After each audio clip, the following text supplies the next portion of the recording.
Yeah, you awesome. ask me about any sex scandal you want. Oh, excellent. So the rumors are true, Mr. McFarlane. Okay. This episode of iFanboy is brought to you by GoDaddy.com and Netflix.com.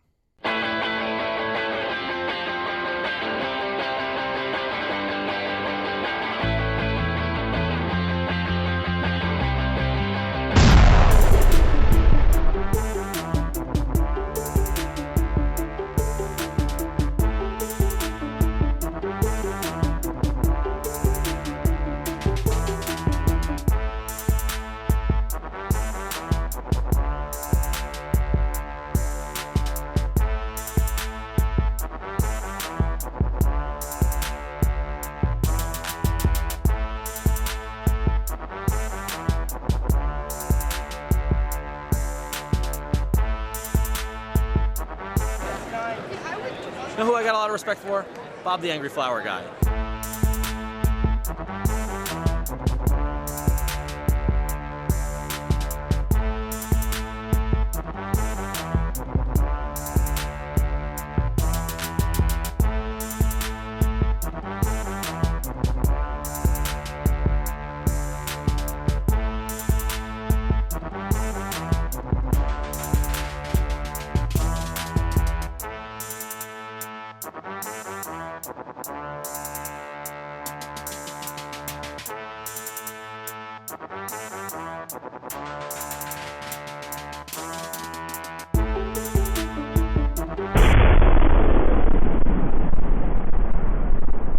I'm here with Sterling Gates, writer of SUPERGIRL. How are you doing? I'm great. How are you? Good. So would it be fair to say you're a relatively new comic writer, you know, in terms of experience? Yeah, absolutely. So now you're writing SUPERGIRL, and you're collaborating with Greg Rucka and Geoff Johns and James Robinson. Right. Are you learning tons from just absolutely. working with Those that? guys are the masters. Like, I was actually just thinking the other day, like, I'm co-writing a crossover with Action and SUPERGIRL with Greg, and he and I are both co-writing each issue.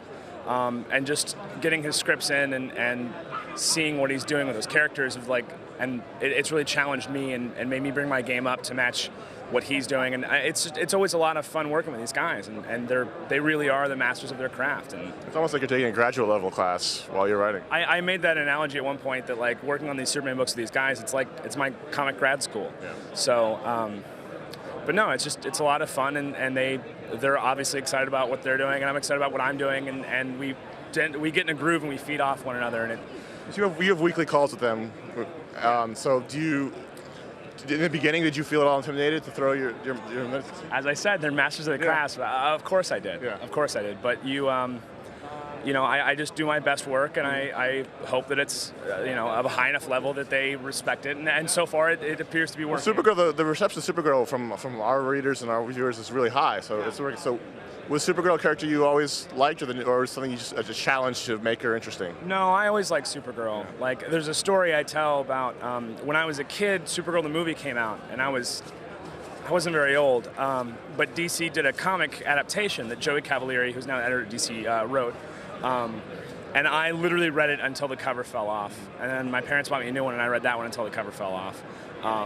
So she's always been like a character that I've really enjoyed, and I've really liked, and I've really had an affinity for.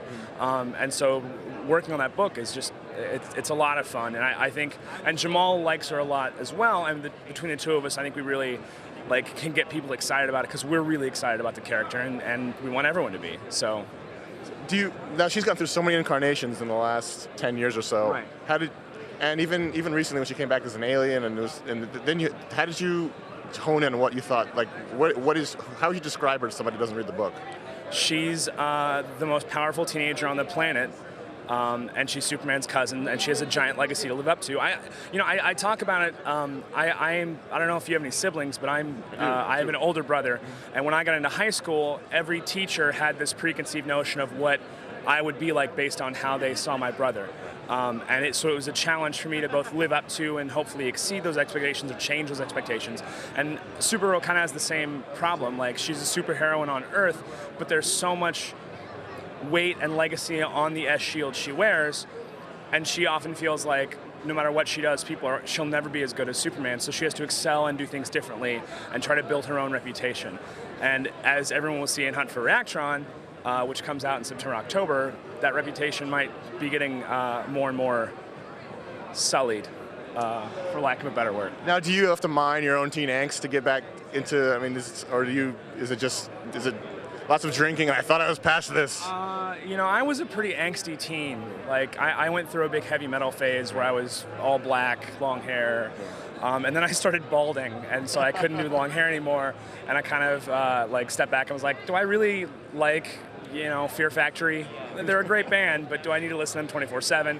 And you kind of outgrow teen angst, but there's a lot. I had a lot of problems when I was a teen. But I think all writers really mine from their own lives. Like, it's not unusual by any means. So is now when you're working on a crossover with the other books, is it tough to come out of your own story and weave it together, or are you guys are so close anyway that it's not a problem? Well, that's the challenge of it, and I liken it sort of to to waves, where we'll start here together, and then we'll all break apart, and then we'll come back together, and then break apart.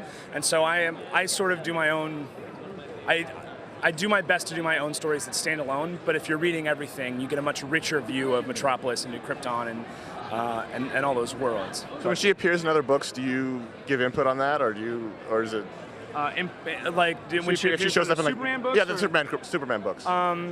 You know, I read everything. I read all the scripts, and I read all the finished issues before it goes to press. And you know, Greg and James and even Geoff in Adventure Comics or whatever, like, have been very respectful towards my view of that character and the version we are trying to present of her in Supergirl. So I've not objected to anything yet. Right. But yet. Yeah. But you never know. It could happen. And so you got another book coming out that was announced, the Kid Flash book. Yes. So are you sort of the the teen writer at this point now? I don't know if you could say, I don't know if I could be shoehorned into that, but right. I do like teen characters quite a bit. Kid Flash was another character I liked a lot as a kid, and I wanted to work on that project. Are you going to be collaborating closely with Geoff along with Flash? Yeah, he's doing the Flash ongoing. Is that announced? It's been tacitly. I'm pretty sure it's announced. He's doing the Flash ongoing. I'm doing Kid Flash, and we're going to try to run it like he and Peter Tomasi are doing Green Lantern and Green Lantern Corps, where we're working together but apart. You can read them separately, but it's better. You get more out of it. But again, like the Superman books, if you read everything, you get a much richer view of the world and the DC universe and these characters. We've got some pretty big stuff planned for all of our. So it sounds like it's going to be an exciting year for you the next. Yeah, there's a lot of cool stuff. We're doing World's Finest as well, which is the teaming up of the characters, the new characters in the Batman universe and the new characters in the Superman universe, and each issue will be a different team up. So the first issue is Nightwing and Red Robin, the second issue is Damian Robin and the Guardian, the third issue is Supergirl and the mysterious new Batgirl, and then the fourth issue is Commander Kal-El and Dick Grayson Robin. Wow, it's good. So you've got a lot of cool things coming out. Yeah, it's going to be a pretty cool year, I think. Well, congratulations. Thanks for talking to us. Thanks very much, and thank you to all your readers. I really like iFanboy quite a bit, and I check it every time one of my issues comes out. All right, I'm here with BRYAN LEE O'MALLEY. How you doing, sir? I'm good. Yeah? Good. It's another San Diego? Another one. Another big one. So, big ol' Scott Pilgrim movie poster over there hanging from the ceiling. Yeah, I saw that for the first time about 10 minutes ago, yeah. Yeah, what was that like when you saw it to see, whoa, they're making a movie out of my book? To see that poster, I was like, wow, they're making a movie? No, I heard about the movie, actually. Yeah. No, earlier. So, everybody's excited for the movie. People are hoping there'd be some footage here. You were saying over Twitter there won't be, but I'm sure that they're shooting. How's the shooting going? How have you heard about it? Any news from the set? It's going awesome. They're shooting 7 days this week. That's why they can't come down. Right.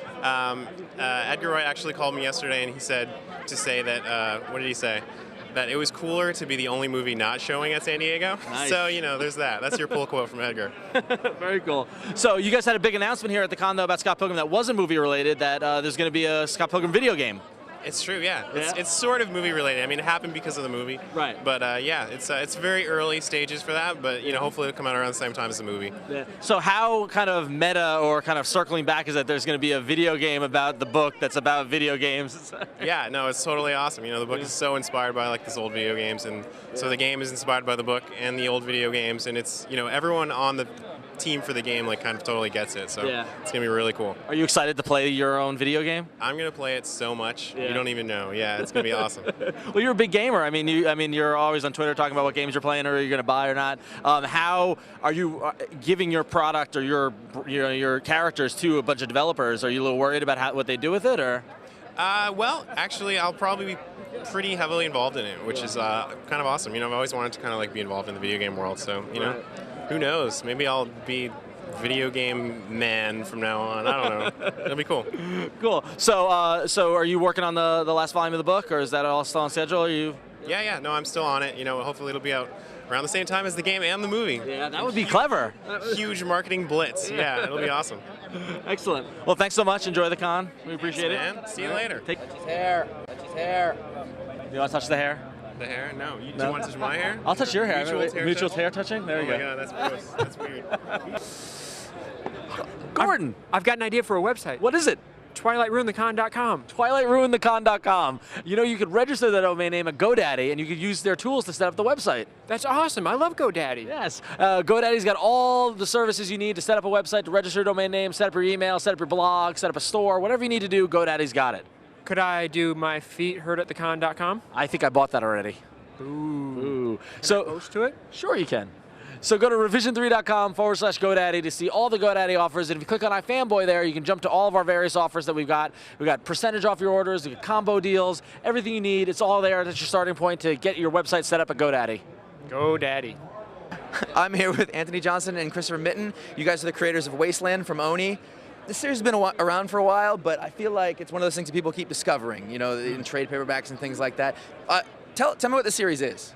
Wow. Well, Wasteland is a post-apocalyptic Western fantasy adventure. It takes place 100 years after an unspecified disaster called the Big Wet wiped out civilization, and it's the story of a bunch of people trying to survive and trying to figure out exactly what happened and why the world is now the way it is. It sounds like a post-apocalyptic sci-fi movie, ready to go. I mean. Yeah, kind of, but it's a bit unusual because it's got like fantasy and slight supernatural elements as well. Is this something that the two of you developed together, or? No, this was all him. All him? Yeah, and he came to me with it, and I'm like, yeah, this sounds great. I want to do it. It's completely up my alley. I'm a big kind of mythology, folklore fan, and this couldn't be a better fit for me. And we worked together on a Queen and Country thing, and I knew we just worked well together. And he's just a great writer, and I'm thrilled to be kind of along with him for the journey on this. So. One of the things that's really cool about this book is it's been around for a long time now. I mean, this is a long time for sort of an indie sci-fi series to keep going. And how much more do you have? You just had issue 25 come out. You've got a bunch of trades now. How long have we got to go? In total, I expect the series to last about 50 to 60 issues. I mean, I don't know exactly, but that's what I'm heading for. The last arc is already plotted. I know exactly how it's going to end. Right. We just have to get there. Right. And I don't know exactly how long that will take. But yeah, 50 or 60 issues is what we're aiming for. And one of the things that struck me about it is that it's very unique. It has a feel. You created a whole world. You have languages and social orders and things that you've made up, all that stuff. How long were you working on the sort of pre-production of that, figuring it all out before you had the story? Because it's very dense. Therein lies a tale. Wasteland has I first had the idea for this book. It's now about 18 years ago. Thank God you came along. Yeah. And it just kind of kept bubbling under at the back of my mind throughout that whole time. And eventually I sort of got to the point where I was talking to Oni about doing an ongoing series. And I thought, well, if I'm going to write this story, now is probably about as good a time as any, So yeah, it is something that I've been kind of working on and off for many, many years. But a lot of it is also new as well. I mean, I've grown as a writer a lot in the last few years since I, started out. And yeah, it's kind of, I'd say it's about 50-50. A lot of it is stuff that I came up with a long time ago, but probably just as much of it is all brand new. And some of it is inspired by Chris's artwork as well. Right. So brand new stuff.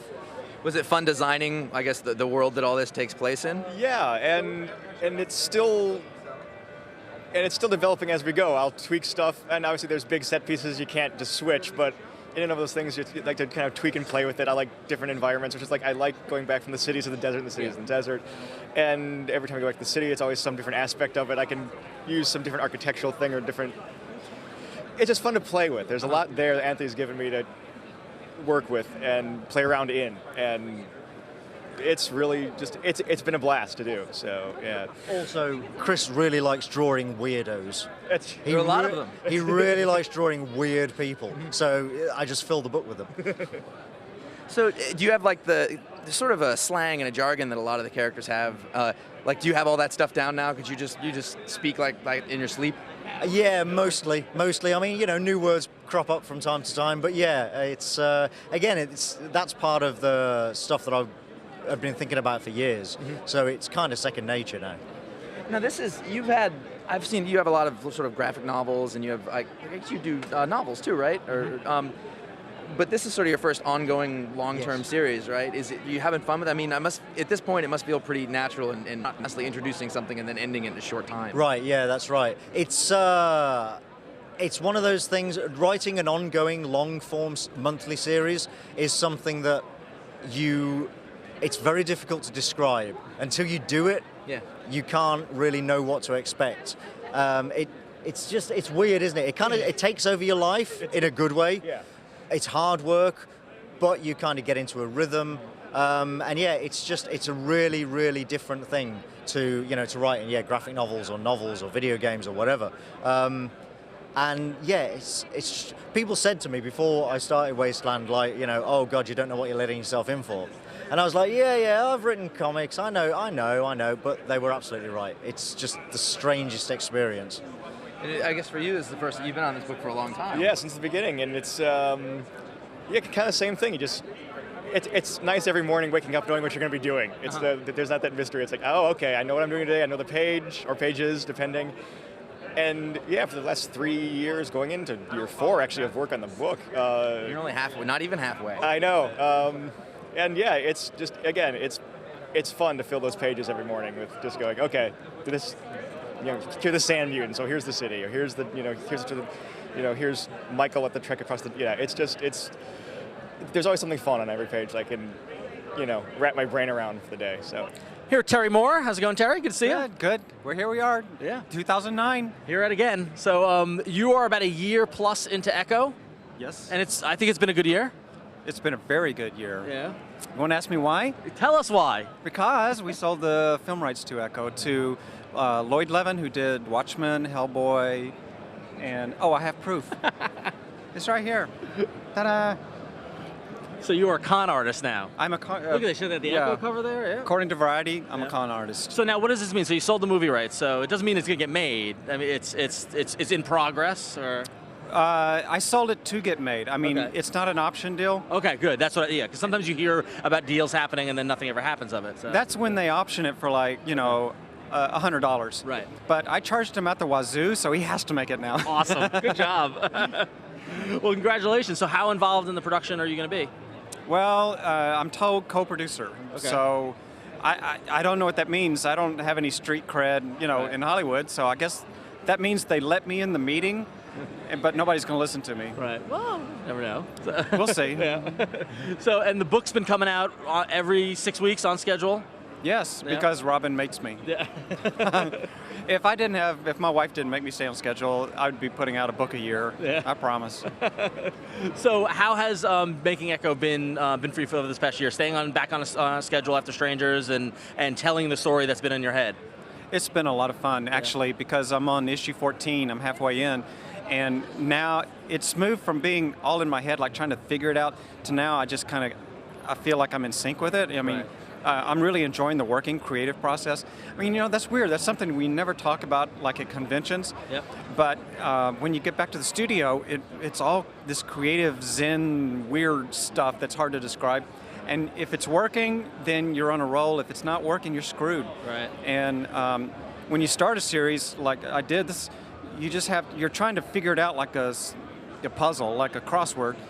But after a while, stuff gets rolling, and I finally got there. Nice. So I'm happy about that. And it's supposed to only go to issue 30, so it's tight. I can't just ramble forever like I did with SIP. Right. So hopefully we can get a nice tight story out of it. Right. And was that always the plan, to have a self-contained story, and you knew the beginning, middle, and end? Yeah. No more SIPs. No more rambling. No. No, we loved it though. We don't. Well, that's the thing is, Echo's supposed to be a movie. It's like bing, bing, bing. Yeah. But SIP was like more like a TV show that just goes on forever. You just live with the characters. What's the plot? I don't know. Right. And so, speaking of Strangers in Paradise, the omnibus is happening. I know that it was touch or go there a few months ago that we weren't going to get an omnibus, and then it was back on. How did that whole omnibus thing happen? It was not going to happen when we couldn't get Diamond to agree with us to partner with us. You know, typically what happens is Diamond will say, okay, we're going to order this many, and then that's what pays for the book. Right. In this particular case, we could never get that commitment out of them. Right. So we thought, well, the book, it's going to be way too much money for us to do it by ourselves. Well, as time went on and we talked about it with the public and on Twitter and Facebook and all that, we began to get a lot of confidence that we could sell it, even if we didn't have Diamond. So we finally said, okay, we're just going to do it and just sell it on the net. And so we did. We put it up on the net for sale, and sales were so good that Diamond said, oh, by the way, we think we'll take some. But they only took a small amount. Yeah. So the print run is very limited, and we have our batch coming to San Diego, should be here tomorrow. Yeah. And then Diamond gets their batch in a few weeks. And I know, well, your idea worked because I was at work and I saw you tweet that it was going to be out and then you could buy it. And I literally, I think, scrambled for my credit card, put it in as quickly as I could because I didn't want to miss it. So I'm glad that other fans were, as supportive. That's really good. Then you get number 2. I get number 1. You get number 2. Awesome. We got that on tape. So yeah. Excellent. So so as you're halfway through Echo, are you starting to look at the next thing after Echo? Or are you gonna? Yeah. Yeah. I know you're super creative, and you've got how many stories in your head, right? I have a lot of different things on the desk, and Robin and I have talked about it. We have 3 really strong candidates for what's next, and I'm dying to get to it.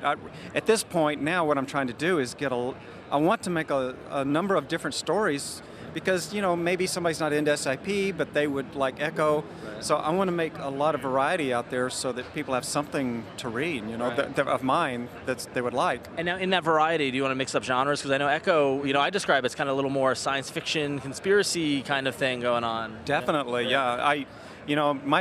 The stuff I loved reading when I was a kid was sci-fi. Yep. And so this is my chance to do that. This is me doing X-Files, really, is what it is. So, and there's other stuff I wanted to do. So I'm looking forward to what's next. We have a big fantasy dragons epic in our future? Or? I've never really stayed up at night thinking about dragons. But I'm glad you confessed on there. Yeah, exactly. Well,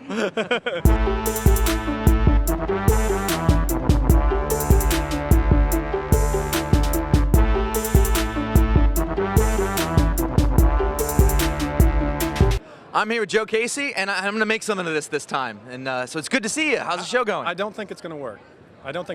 We talked, but you and I, we said that it was going to be, better. And did you watch the WonderCon episode? I thought it was a pretty good one. It was so boring. You're horrible at this. Horrible? Yes. Bring someone else in. All right, so I'm here with Joe Casey. So I Kill Giants. Everyone's talking about it. How many times are you going to use the word "so" when you talk to somebody? I'm here with Joe Casey. Joe, how are you doing? No. Hi, Mike Roma here. I'm going to go talk to Mr. Casey and talk to him a bit about his body of work. Mr. Casey, do you have some time for iFanboy.com? Oh, this guy. This is the guy you're going to foist on me. All right, man. Ready? Take your ready? shot. Take your shot. So, do you want to sit or you want to stand? What's more comfortable for you? Just bring it. All right, so before coming to the con, I reread your body of work. Just really, and I got to say, I noticed some themes that seem to recur sort of consistently through all of your stories, and I was really wondering, is this something that you really thought about, or is it something that's part of your sort of creative process that you keep coming back to them? And it's interesting to see how these things continue to sort of change and mature, really. Wow. That's a pretty good fucking question. Let me think about this for a minute.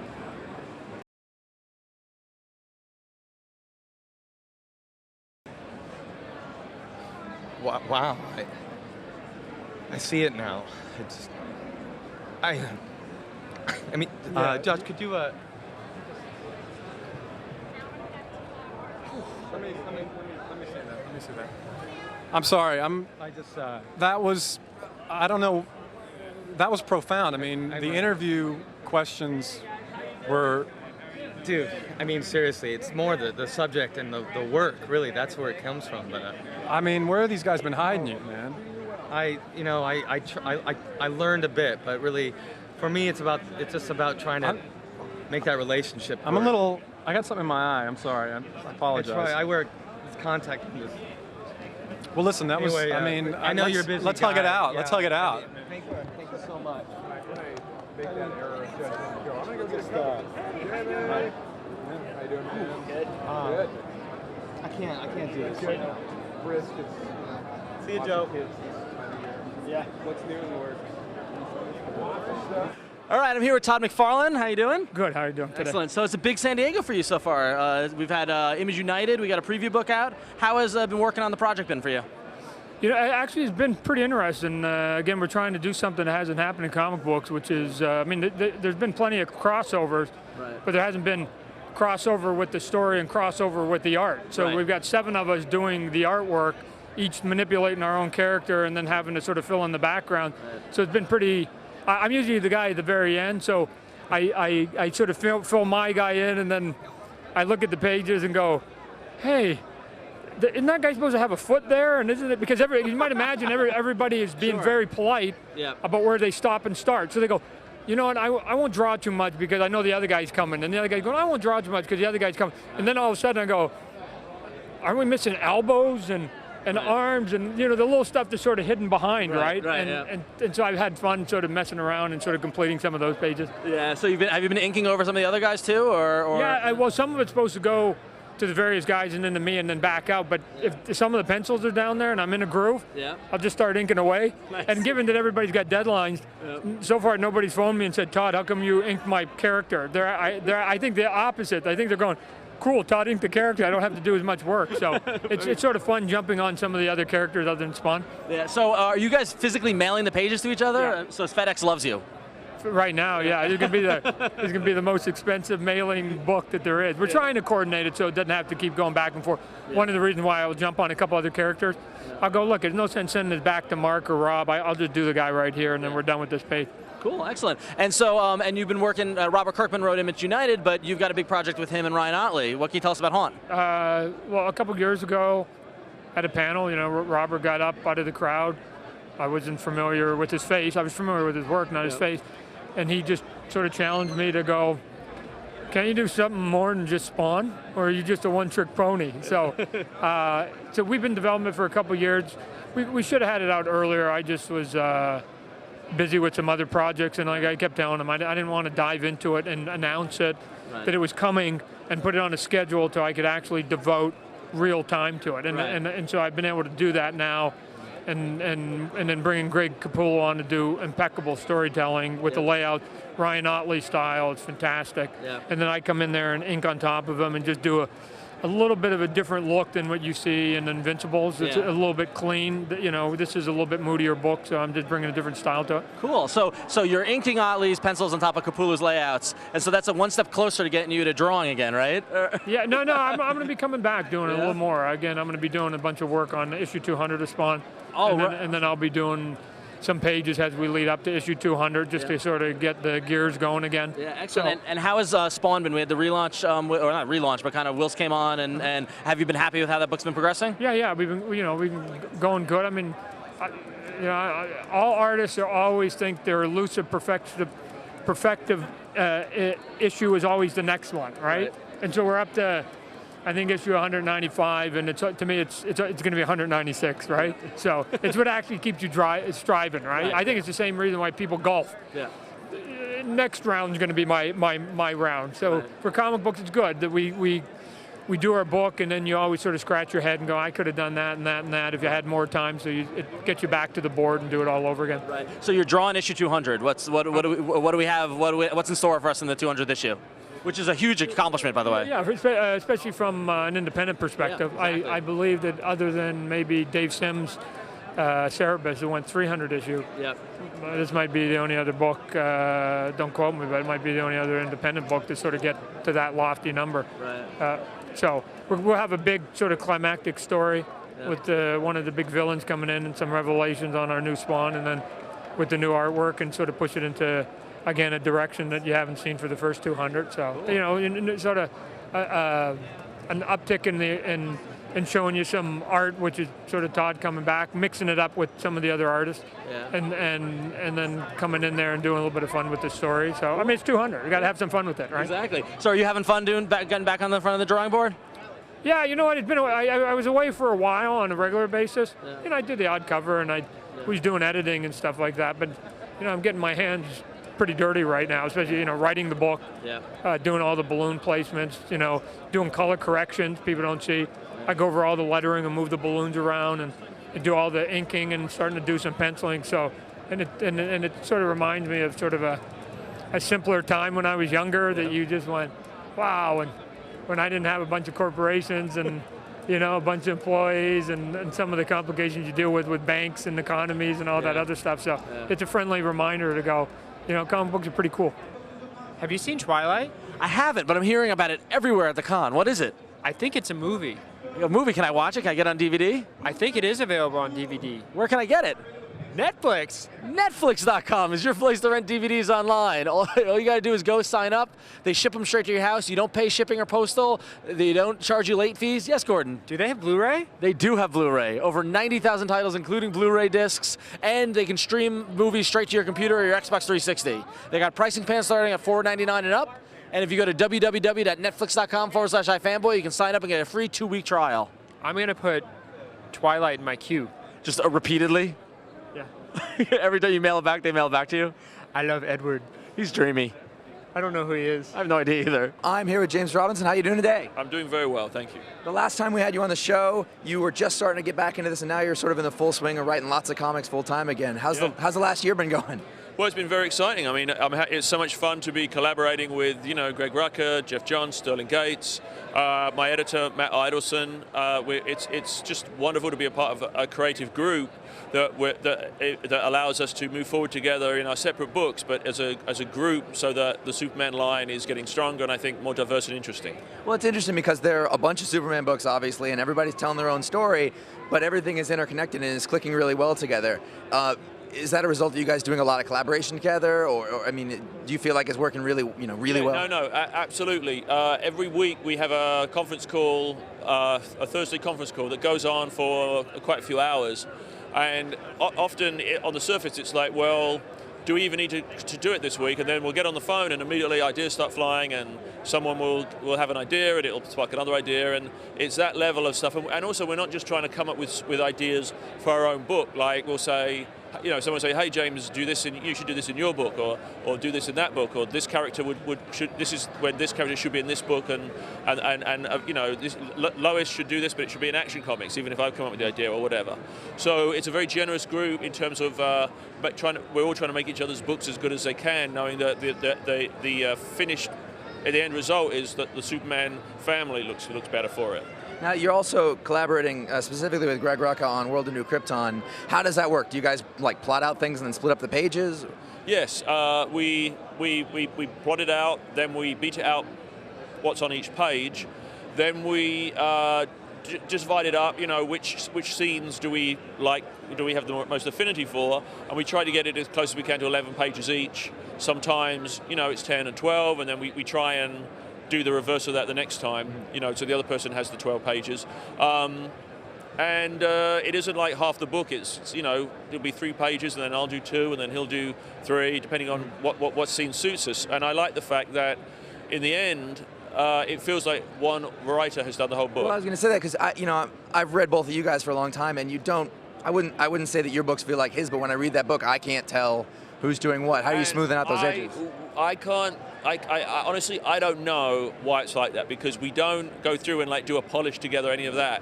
It's just somehow the pair of us working together, a third writer has emerged out of it, and it's just a complete lucky fluke. And this super writer will destroy us all. Well, maybe, yeah. And now in the Superman book, it was announced a long time ago there'd be no Superman in Superman book, and I may have even been amongst that. That's odd, that's weird.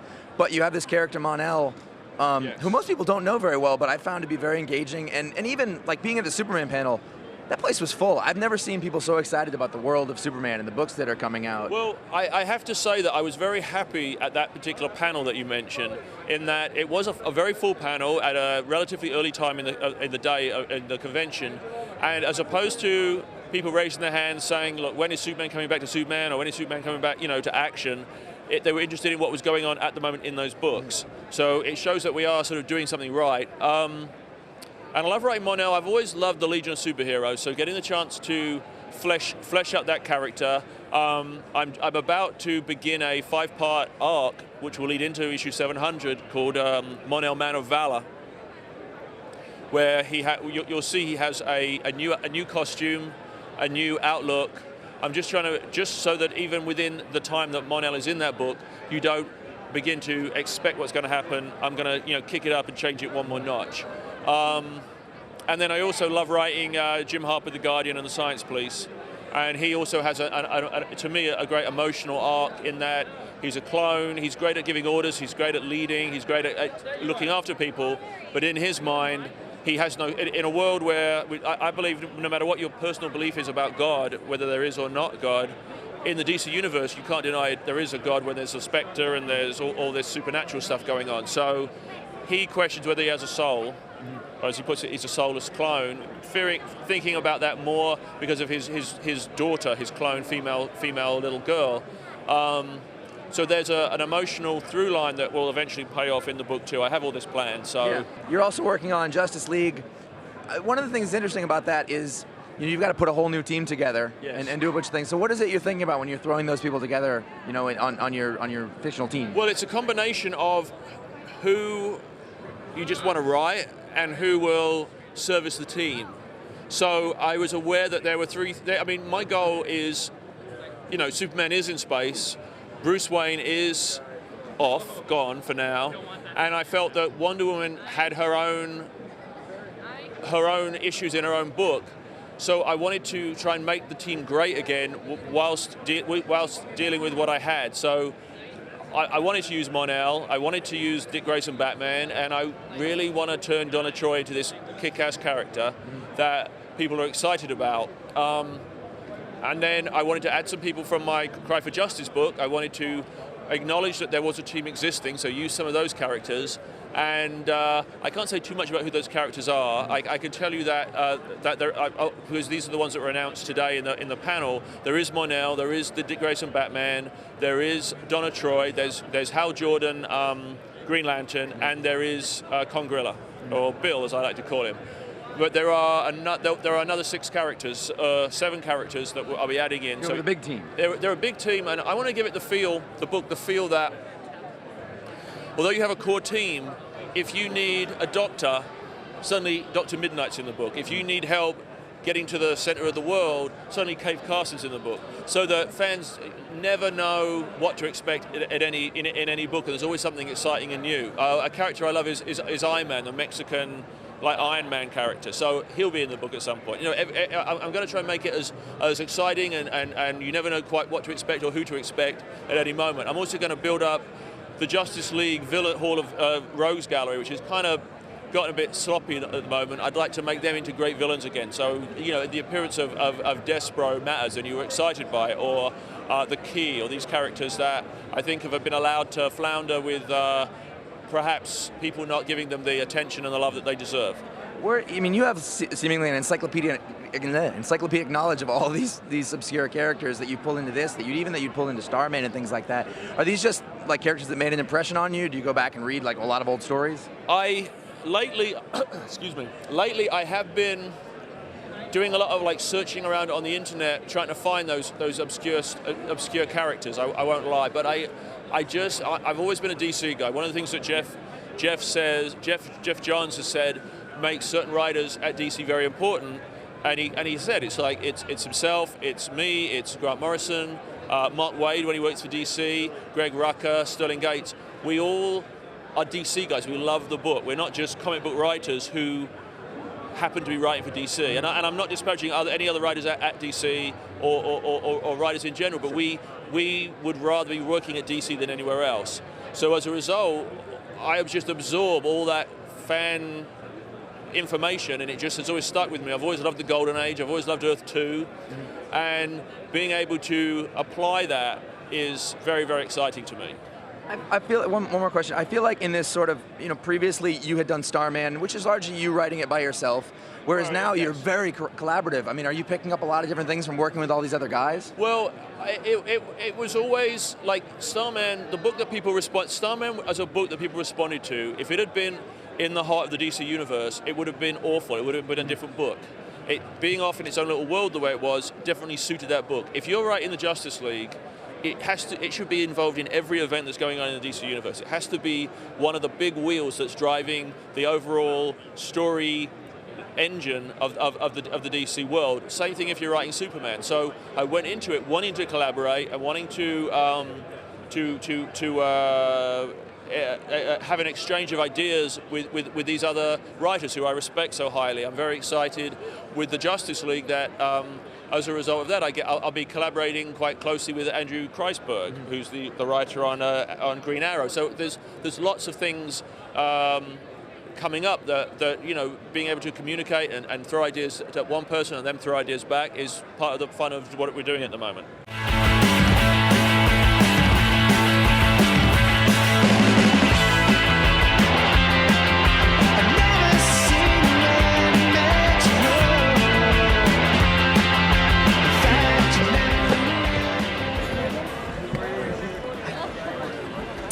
No, where I'm in the 100 aisle. Nothing is printed in English. I don't know what the stuff is. I've been wandering around forever. I think I saw Kurt Busiek, but it might have just been a dude. Other than that, this has nothing to do with anything I understand.